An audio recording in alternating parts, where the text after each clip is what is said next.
Radio Claret América presenta Sediento de ti, la palabra, fuente de vida, con el sacerdote misionero claretiano Tony Díaz.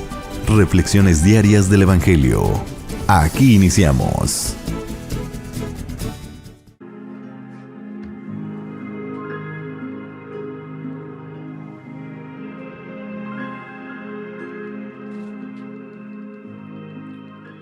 Bienvenidos, hermanos, a nuestras reflexiones bíblicas de las lecturas del día. Hoy es jueves de la primera semana de Cuaresma. Y la primera lectura de hoy viene del libro de Esther, capítulo 4.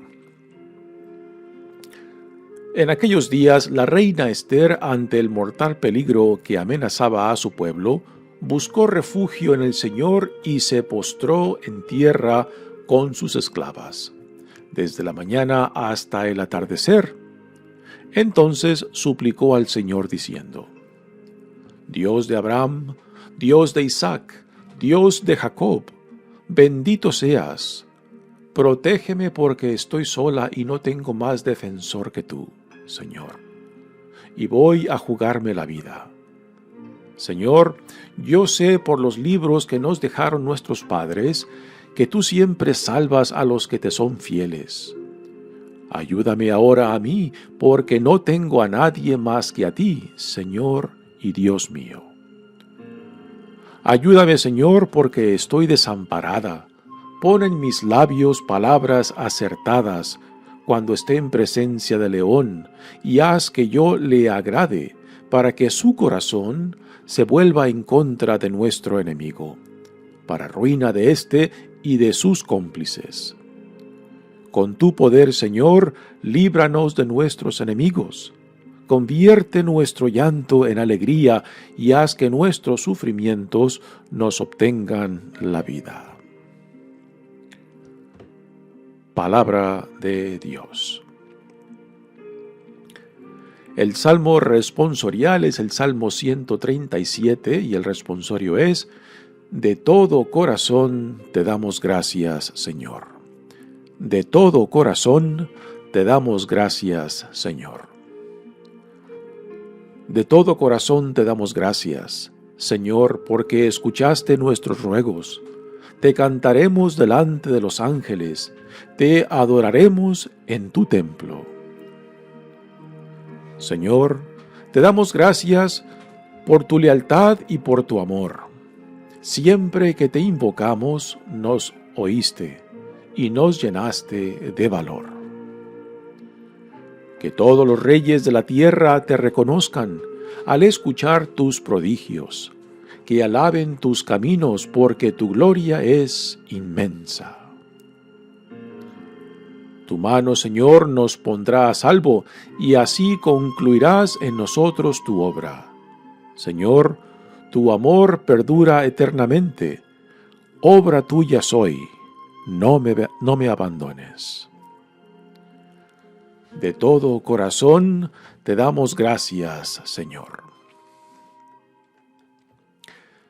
El Evangelio de hoy viene de Mateos, capítulo 7, versículos 7 al 12. En aquel tiempo Jesús dijo a sus discípulos: Pidan y se les dará. Busquen y encontrarán, toquen y se les abrirá, porque todo el que pide recibe, el que busca encuentra, y al que toca se le abre. ¿Hay acaso entre ustedes alguno que le dé una piedra a su hijo si éste le pide pan? ¿Y si le pide pescado, le dará una serpiente? Si ustedes, a pesar de ser malos, saben dar cosas buenas a sus hijos, con cuánta mayor razón el Padre que está en los cielos dará cosas buenas a quienes se las pidan. Traten a los demás como quieren que ellos los traten a ustedes. En esto se resumen la ley y los profetas. Palabra del Señor. Muy bien, demos comienzo a nuestra reflexión de las lecturas de hoy.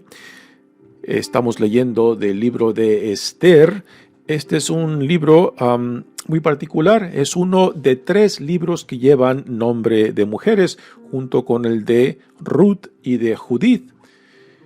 Y también este libro de Esther es parte de otro trío de libros de las comunidades judías en la diáspora. Este libro de Esther es acerca de las comunidades de la comunidad judía que se encuentra en Persia.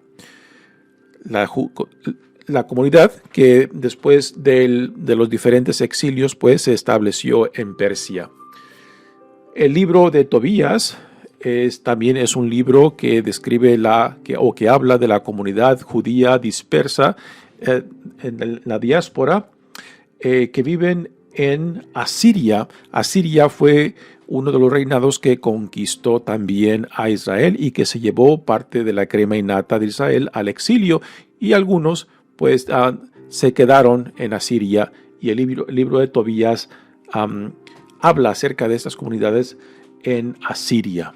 Y después también tenemos el libro de Daniel, que habla de la comunidad judía en Babilonia. Recordamos cómo los babilonios pues conquistaron y saquearon el reinado de Judá y se llevaron a la crema innata al exilio. Y Daniel, el libro de Daniel, pues habla de esta comunidad que se encuentra en la diáspora en Babilonia, que no regresaron. Y esto es algo singular de estos 3 libros, tanto el de Esther, Tobías y Daniel, que hablan de las comunidades que viven en la diáspora, pero que no tienen deseo o intención de regresar, como algunos de los exiliados, por ejemplo, que sabemos de ellos bajo el profeta Isaías. ¿No? Estas comunidades judías en la diáspora parece que ya se han establecido en los lugares donde han sido dispersados por las diferentes conquistas y exilios que previas generaciones vivieron. Así que este es parte del contexto de este libro de Esther. Ahora, ¿cuál es la historia que le da unidad a este libro de Esther? Pues Esther es judía, es sobrina de Mardoqueo, que es su tío, que tiene responsabilidad de ella porque ella es huérfana.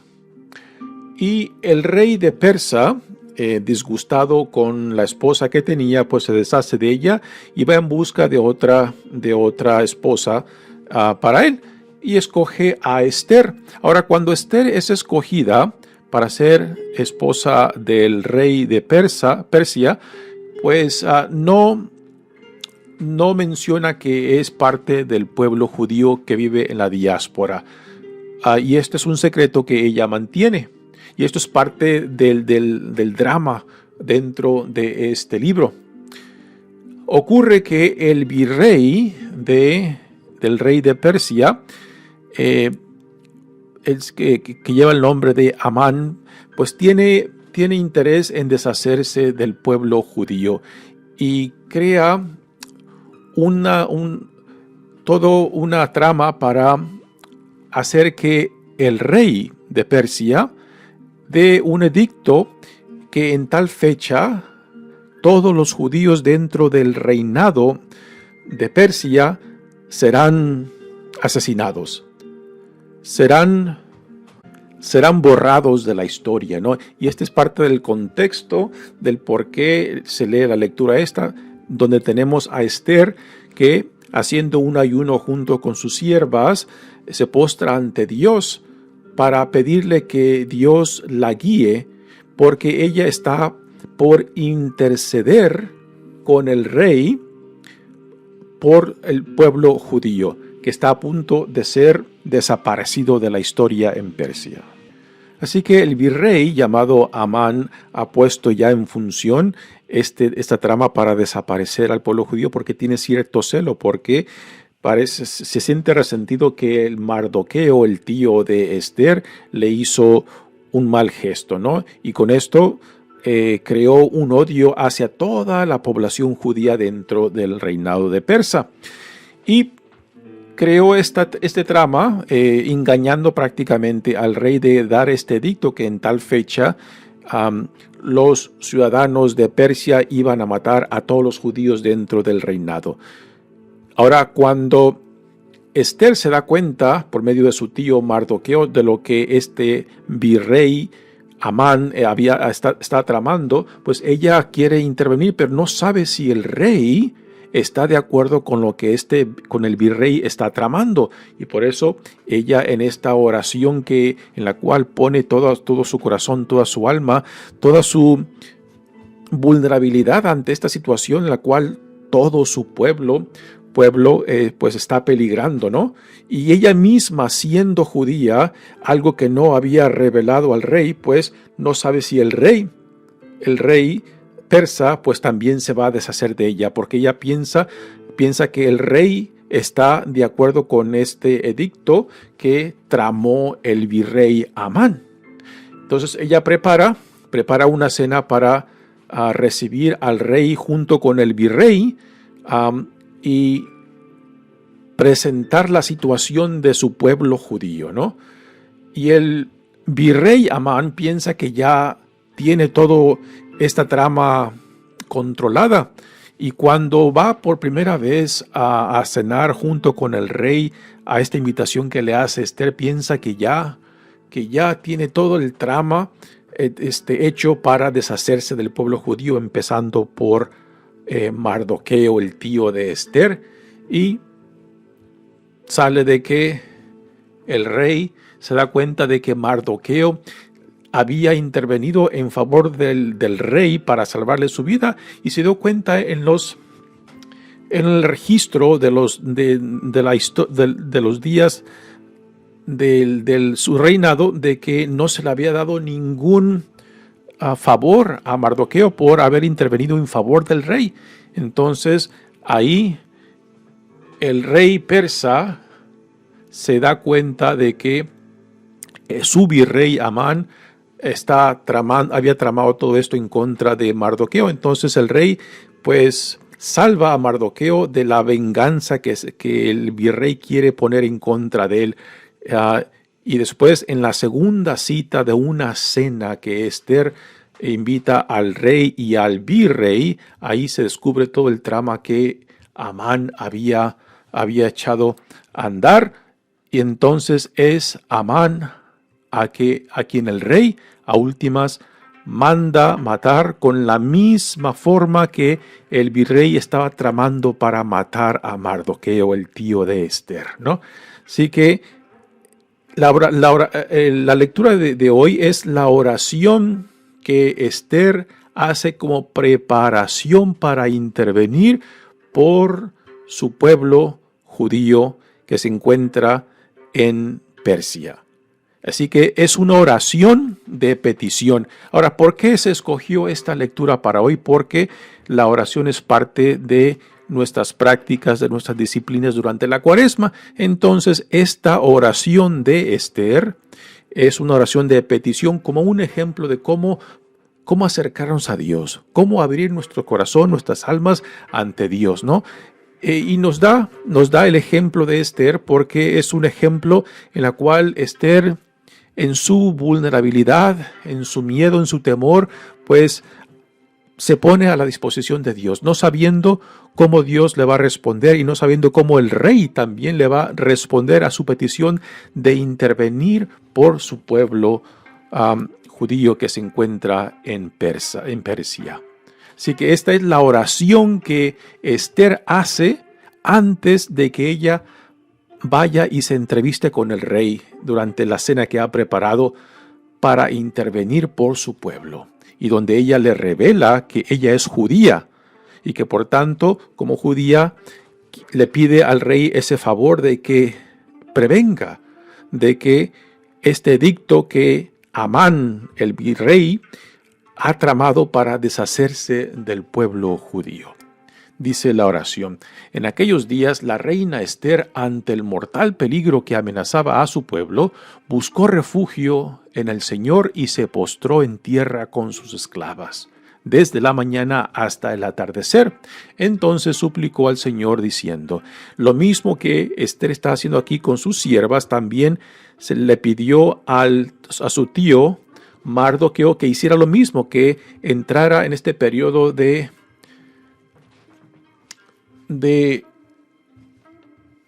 ayuno como preparación para lo que ella tenía que hacer cuando intervenga con el rey. Así que es ella con sus esclavas y Mardoqueo, su tío, también con los suyos en este periodo de ayuno como preparación para esta gran decisión que ella está por hacer en función de su pueblo judío. Dios de Abraham, dice Esther, Dios de Isaac, Dios de Jacob, bendito seas. Protégeme porque estoy sola y no tengo más defensor que tú, Señor, y voy a jugarme la vida. En realidad, ella no sabe si el rey está detrás de toda esta trama que el virrey está haciendo. Así que por eso ella dice que se está jugando la vida, porque al descubrirse ella ante el rey que ella misma es judía y que si el rey tenía mano en este trama, pues también su vida prácticamente estaba deshecha, junto con la de su tío y todo el pueblo judío en el reinado de Persia. Dice, Señor, yo sé por los libros que nos dejaron nuestros padres, que tú siempre salvas a los que te son fieles. Aquí, con este pequeño detalle, nos damos cuenta de que quizás esta es una segunda o tercera generación de aquellos que quizás fueron llevados al exilio, pero que ahora ya se han quedado, ya se han establecido en este reinado de Persia. Ayúdame ahora a mí, porque no tengo a nadie más que a ti, Señor y Dios mío. Así que aquí Esther está abriendo su corazón y poniendo ante Dios la situación tan crítica de todo su pueblo en Persia, y que ella siendo la reina de Persia, pues tiene acceso, pero solamente si el rey la llama, si el rey le da la oportunidad de que le presente su petición, ¿no? Y es aquí donde esta oración la prepara para que le ponga las palabras correctas, la actitud correcta, el pensamiento correcto, los sentimientos correctos para que el rey pueda ser receptivo a su petición. Continúa Esther orando. Ayúdame, Señor, pues estoy desamparada. Pon en mis labios palabras acertadas cuando esté en presencia del león. El león aquí es la imagen del rey. Y haz que yo le agrade para que su corazón se vuelva en contra de nuestro enemigo. ¿Quién es el enemigo? Amán, el virrey, para ruina de éste y de sus cómplices. Con tu poder, Señor, líbranos de nuestros enemigos. Convierte nuestro llanto en alegría y haz que nuestros sufrimientos nos obtengan la vida. Así que es una oración bella porque nos describe la situación crítica tanto de Esther como de su pueblo y cómo ella, por medio de esta oración, está buscando estar en ese lugar de intervención por su pueblo, con las palabras correctas, con el pensamiento correcto, con los sentimientos correctos, con la actitud correcta, ¿no? Todo esto define ese estado de paz y sabiduría para poder decir y comunicar lo que es necesario para salvar la situación tanto de ella como de su pueblo, ¿no? Así que es una oración en la cual nos ayuda a entender ¿qué es lo que debemos de buscar ante Dios? Ante todo, la voluntad de Dios, ¿no?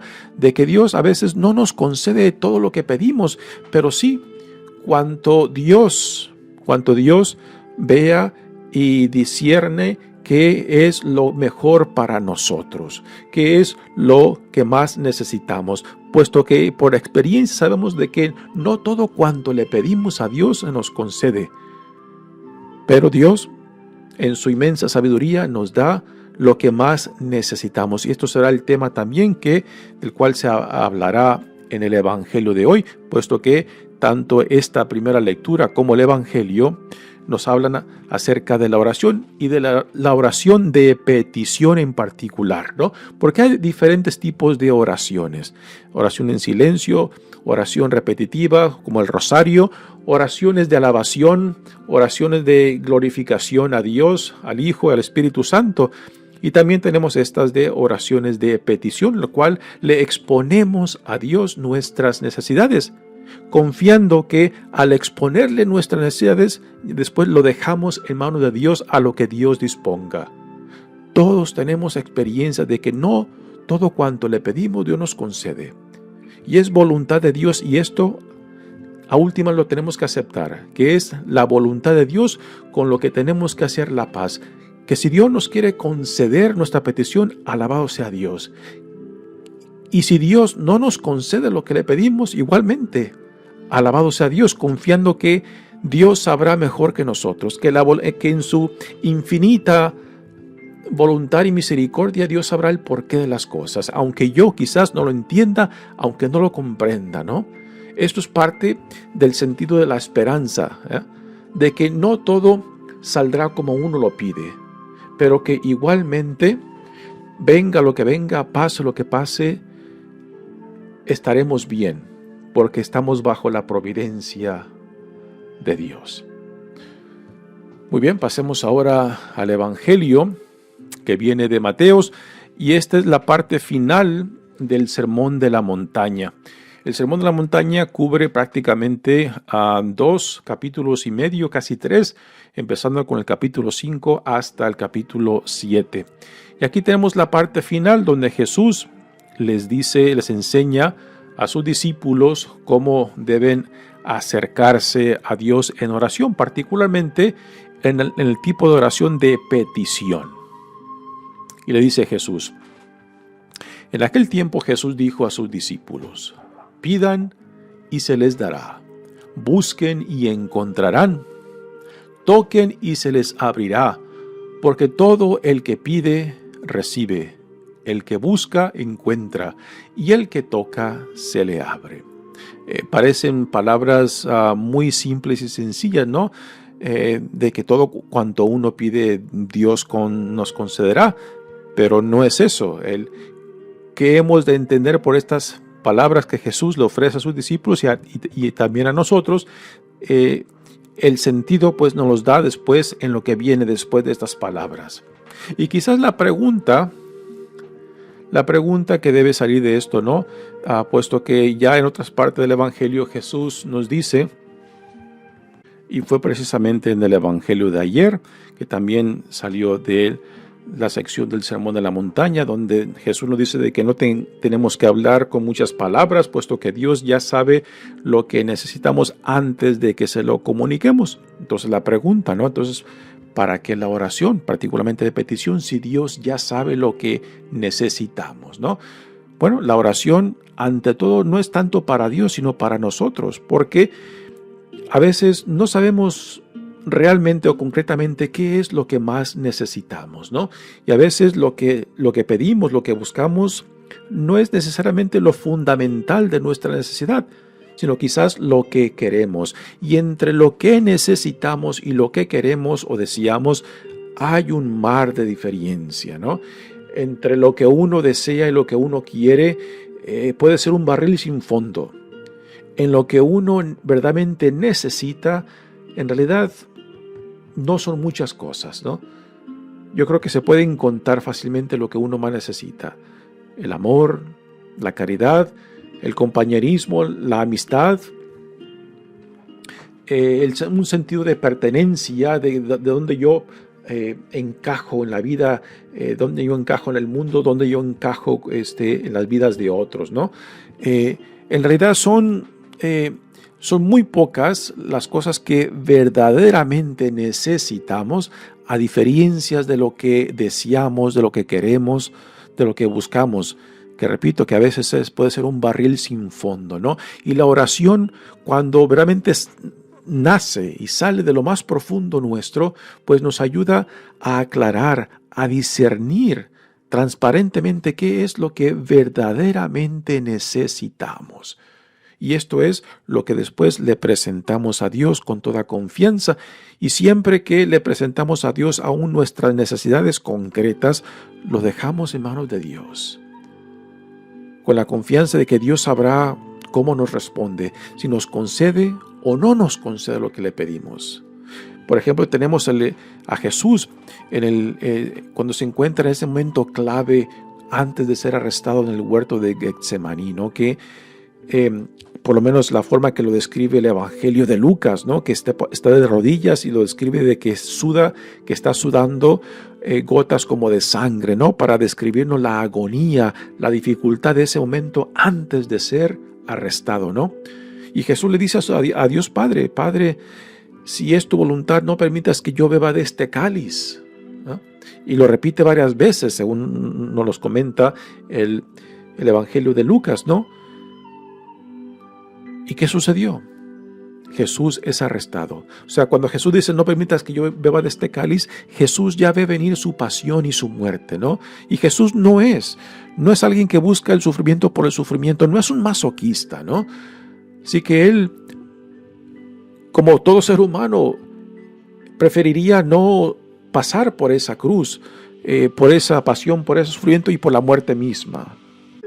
En ese momento crítico, en ese momento lleno de angustia, Jesús le expone a Dios Padre su situación. Y parece que Dios se mantiene en silencio. Algunos dirían: Dios no le contestó su oración, Dios le rechazó su petición, pero no. Dios le responde con la resurrección, y a últimas Jesús también tuvo que confiarse a la voluntad de Dios Padre después de poner su corazón, después de abrir su corazón lleno de angustia y quizás de temor por lo que él ya veía venir, ¿no? Y después de exponerle a Dios Padre su situación, la deja en manos de Dios. Dios permite que él sea arrestado, sea condenado, sea crucificado, de que muera en la cruz, pero el amor no puede ser destruido, el amor no puede ser enterrado, porque tarde o temprano resucita. Y eso es la gran victoria que tenemos en la resurrección. Así que Jesús mismo nos modela este tipo de oración de petición, del cual nos invita a abrir nuestro corazón, nuestras vidas, nuestra vulnerabilidad, y después a dejarlo en manos de Dios, ¿no? Y confiar que si Dios responde, bendito sea Dios. Si no me responde, igualmente bendito sea Dios, confiando que Dios sabrá mejor, ¿no? Y esto a veces quizás es muy difícil de aceptar, particularmente cuando la necesidad es grande, cuando es algo tan difícil de poner en manos de Dios, pero que a últimas no tenemos otras más que ponerlo en manos de Dios, ¿no? Pero a últimas tenemos que confiarnos a la voluntad de Dios.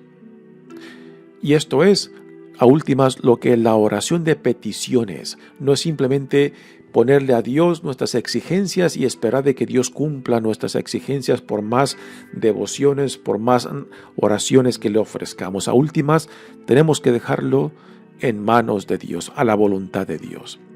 Y Jesús aquí después ahora explica un poco el sentido de esta oración de petición cuando dice: ¿hay acaso entre ustedes alguno que le dé una piedra a su hijo si éste le pide pan?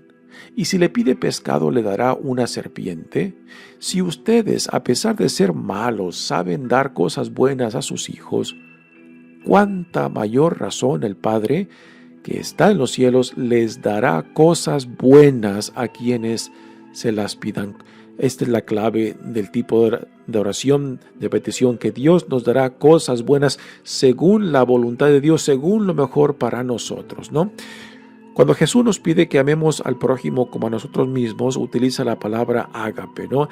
Y el amar al prójimo es tener un deseo sincero y profundo del bienestar del prójimo, o sea, de que sinceramente y transparentemente deseemos y busquemos el bien del prójimo. Esto no tiene que ver con sentimientos, con cariño, pero sí con voluntad, sí con un deseo sincero de que aún a Dios le pidamos por aquellos que nos cuesta amarlos, pero por el mandato que Dios nos da de amar a nuestro prójimo como a nosotros mismos. Entonces expresamos este deseo profundo y sincero por el bien de otros, y hacemos todo lo que está de nuestra parte, ¿no? En proveer y hacer lo que es posible buscando el bien de otros. Pues esto es precisamente lo que Jesús nos dice que Dios hace con nosotros, que también nos provee con lo que necesitamos, con lo que es mejor para nosotros. Y a veces hay que ser honestos, a veces no sabemos exactamente qué es lo que deseamos, qué es lo que buscamos, ¿no? A veces sí tenemos ideas clarísimas de qué es lo que más urgente, el más necesitados, pero para eso está la oración, para ayudarnos a discernir claramente qué es lo más fundamental, qué es lo mejor para nosotros, ¿no?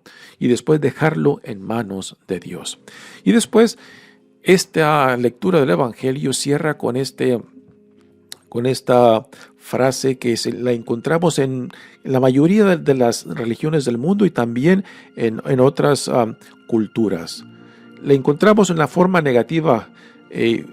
Ahora les comparto cuál es la forma negativa. Aquí la encontramos en la forma positiva, que es diferente a cómo la encontramos en otras religiones o en otras culturas. Dice, traten a los demás como quieren que ellos los traten a ustedes. Esta es la famosa regla de oro, por la cual Jesús resume toda la enseñanza que les ha dado a sus discípulos en este sermón de la montaña. En esto se resumen la ley y los profetas. Son palabras impresionantes, que toda la ley y los profetas Jesús la resuma a este dicho sapiencial. Traten a los demás como quieren que ellos los traten a ustedes. La forma negativa que lo encontramos en la mayoría de las religiones del mundo y en otras culturas de tradición sapienciales es: no hagas a otros lo que tú no desees que otros hagan contigo. O sea, no hagas con otros lo que tú no deseas que otros hagan contigo. Esta es la forma negativa y en diferentes expresiones, pero el sentido es el mismo, ¿no? Ahora, ¿cuál es la diferencia entre el sentido negativo y el sentido positivo aquí?